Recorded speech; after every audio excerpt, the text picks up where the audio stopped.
because the hallway is quite busy, the virtual hallway.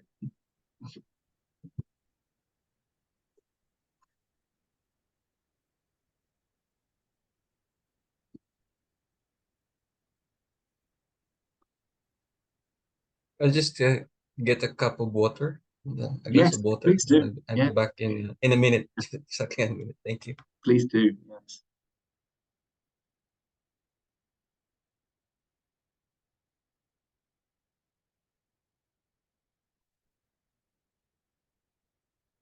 Hi, Camille. How are you, Steve? I'm good. Yeah. Are you going to be doing a second presentation? Sure, I could make something up about Bordeaux and Chinese students' views of master's programs. Excellent. I'll be relying on you for that. So, you know, I have something to say about everything. So, you know, exactly. It's important to be have some good things to say about everything. Be like, well, not actually related to my particular areas of research. These are my thoughts on this topic. Isn't it called interdisciplinarity? Yeah, maybe research informed on the nexus. Yes.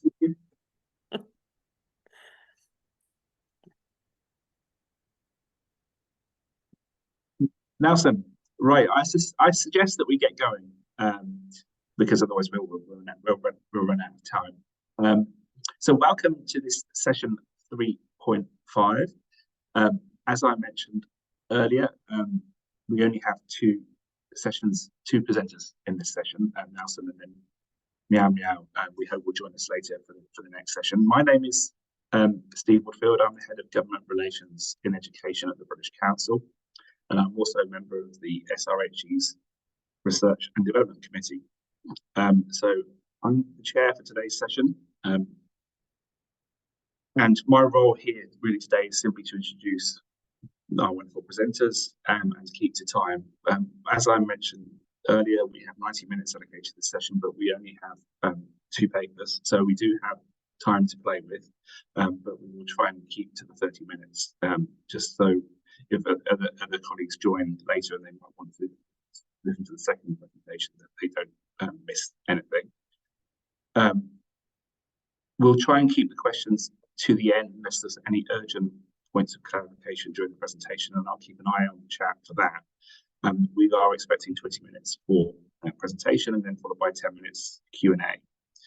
And could I ask everyone to stay on mute with their cameras off until we get to the Q&A sessions? And again, I'll be monitoring the chat to look for questions, and then I'll also ask people to raise their hand in the Q&A session at the end, and then you can come on screen and ask your question if you'd like. Otherwise, I'm probably going to read it out from the chat. So that's the end of my introduction, and I'll now get out of your way and pass on to Nelson to begin his presentation.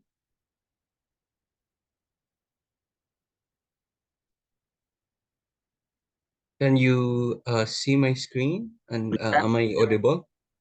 You're audible and visible, yes. Yeah, okay. Thank you very much, Steve. I just want to say before I start, because I saw that you're from the British Council, that British Council, when I was in the Ministry of Higher Education, sponsored a study visit for us for I think 3 days in the UK. So we went to Scotland, the British Council office, and around London and in Cambridge also. So it was quite an experience of me looking closely at the operations of UK higher education. So my presentation is about the Philippine system, basically, policy making in terms of providing free public higher education in the Philippines. This is part of my PhD research as a student of Nagoya University in Japan, and I'm currently working at the University of the Philippines, Diliman in Quezon City in the Philippines. So it's not moving. Okay. So just a quick outline. I'll introduce a little bit about the country, the Philippines. The the pre-public higher education law, a little bit of background of the Congress, especially the electoral system, the party system, and the puzzle of why past programmatic was the program if Congress is clientelist, supposed to be a clientelistic program instead. And I delve into some potential explanation, the economic factor, the political factor, and a legal factor, and some preliminary conclusions. So this is the Philippines. It's in Southeast Asia. It's a shame that the map doesn't show the UK, but it should be across the channel there, no? From continental Europe. The Philippines is quite overblown in this map, but it's in Southeast Asia. It's composed, or it's an archipelago, one of the few archipelagos in the world, composed of 3 main island groups: Luzon, Visayas, and Mindanao. And capital, of course, is Manila. It's a lower middle income country, aspiring to be an upper middle income country. That means there's not much of resources compared to like developed countries and even upper middle income countries in the region. So it's one of the supposedly factors that should work against providing for a free public higher education, but nonetheless, the Philippines was able to implement an enacted policy in 2017. So what is the Pre-Public Higher Education Law? So it's the Universal Access to Quality Tertiary Education Act of 2017, or SRHE2023. Some of the salient features, it prohibits state and eligible local government colleges and universities from collecting tuition and miscellaneous fees from students. So there's a prohibition. There's no option whatsoever. So if you're part of the program, or if you're a state institution, you are not allowed to collect fees. But the tuition basically was not abolished. The government pays for the fees, but rates were frozen for 5 years. So year-on-year increase, that was this was passed in 2017. By 2018, around 320 million USD was allocated for that, for the program. And it covers all program offerings of state institutions regardless of program outcome. So basically, if it's offered by a state institution, it's going to be free. So whether it's a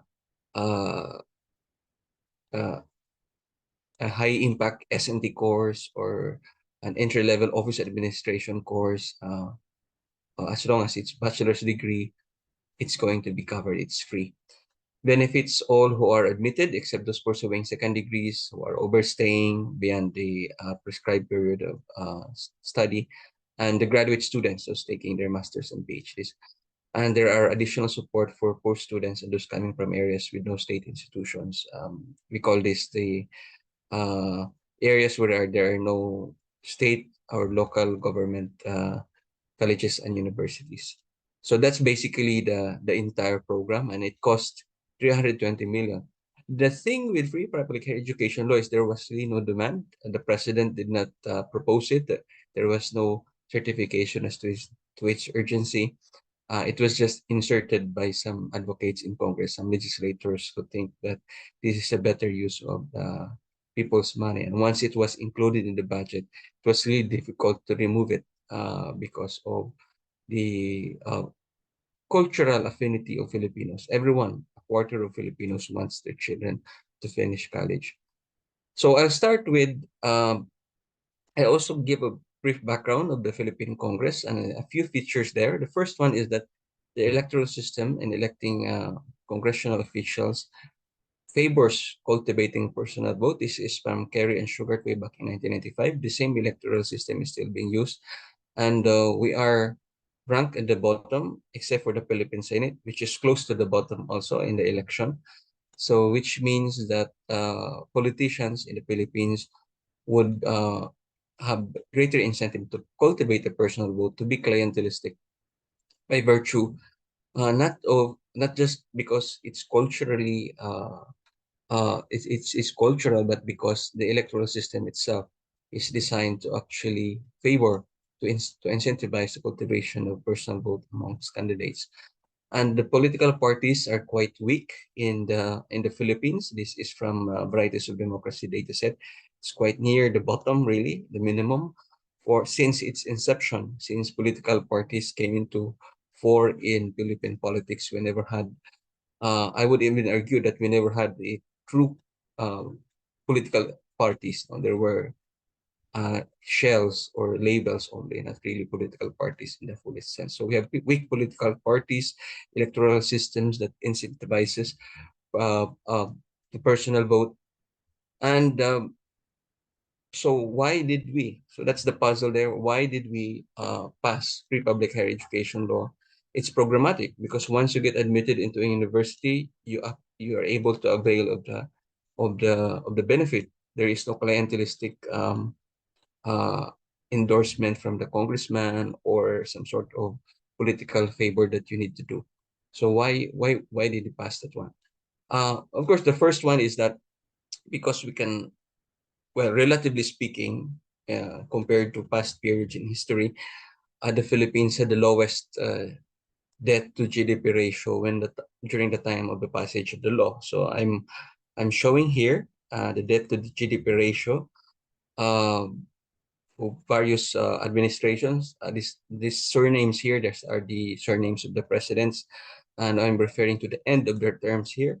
So 1998, Ramos, it's quite okay, but the Asian financial crisis happened, and then it climbed again, close to 70% debt to GDP ratio, was managed down by two administrations. But when the law was passed, the trajectory of debt to GDP ratio is quite low at around 30+%, close to 40%, which was the lowest basically in the post dictatorship era of Philippine politics. So there was such uh, increasing fiscal space. And then this is the tax ratio or the tax effort. The tax effort also significantly increased. So I would argue that even if there was a significant increase in tax ratio from 1982 to 1998, there was still a problem because the debt to GDP ratio was still high. So, and but in 2017, the debt to GDP ratio was low and the tax effort was high. So we were getting more and we need to pay less because debt was going down. And the GDP as a whole, as nominal value, also significantly increased. So if you look at it, we started with around 50 billion in 1960, and we doubled that only in around 2006. So it took us 46 years to double the GDP. But from 2006, at 100 million, it took us only around 5 years to double it to 200, and then only around another 10 years to double that again, close to 400 supposedly in 2023. So the pace of economic growth also significantly accelerated. So you have stronger growth, higher tax effort, and lower debt to GDP ratio. So we were able to get an investment grade credit rating. So there was just money. That's the main point there, at least for the Philippines. And then the second one is the Philippine Senate, as indicated in the abstract, was not so clientelistic after all because senators were elected nationally. So this is an example of the results here.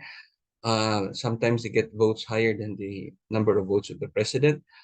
And according to research, their focus is on a national constituency, and they do not want and they're not engaged in costly targeted spending because they are voted based on name recall of what they've done, which is still consistent with maintaining a personal vote, but not in a retail targeted client small scale clientelistic manner. So that's the upper chamber, and this is consistent with the experience of the law that the upper chamber was really the one leading in proposing the significant expansion of higher education spending.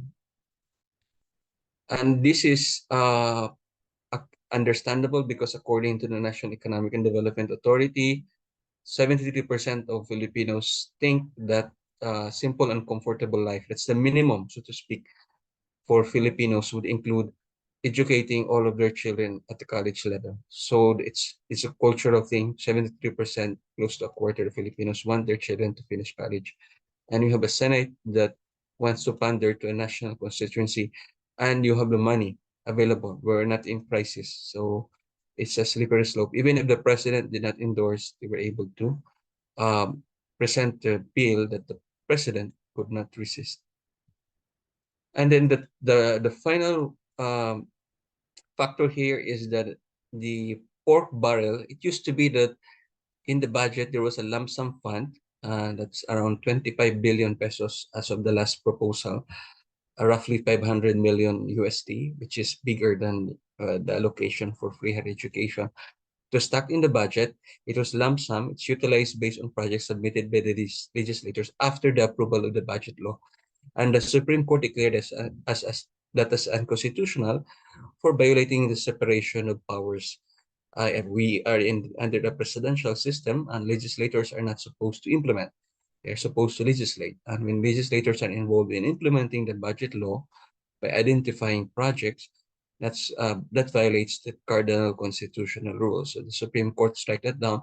So it freed up at least 25 billion pesos. Now, legislators are forced to identify the projects and include them in the budget and be included in the approval. They cannot do it after the budget approval process. So that freed up at least 25 billion pesos. And that also, to a certain extent, gave ammunition to certain legislators to further pare down the budget amount, the total budget for other agencies if they've seen some potentially unconstitutional pork items.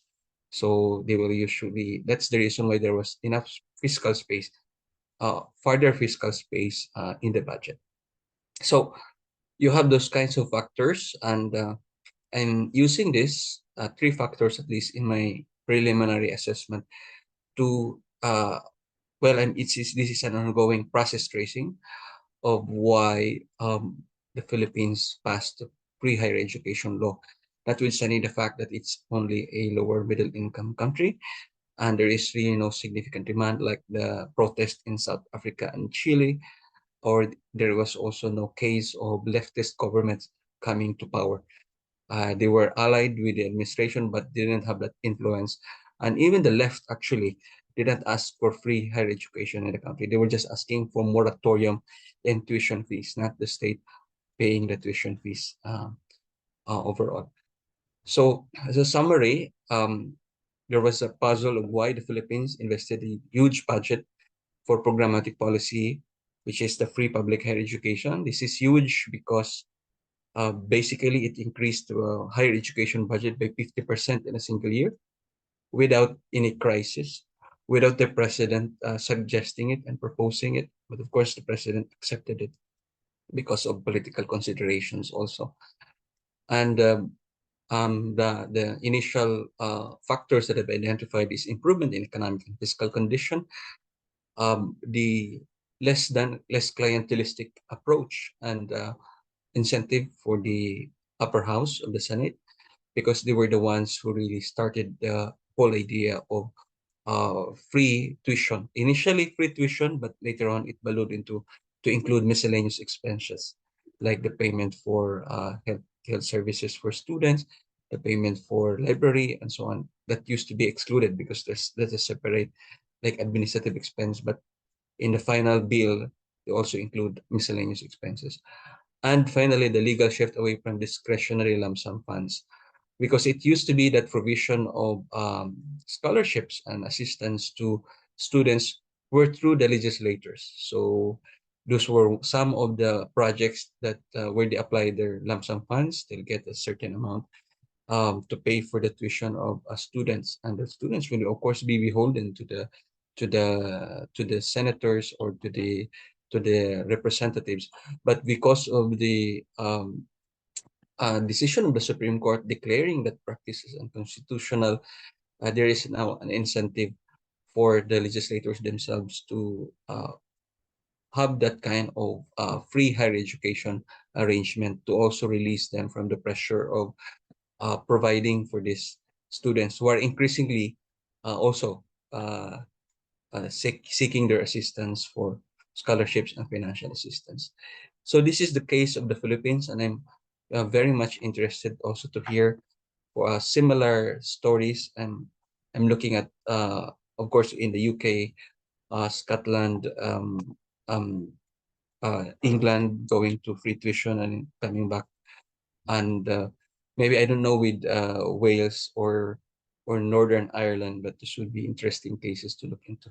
So thank you very much, Steve, and good evening from the Philippines, and good afternoon there in the UK. Thank you.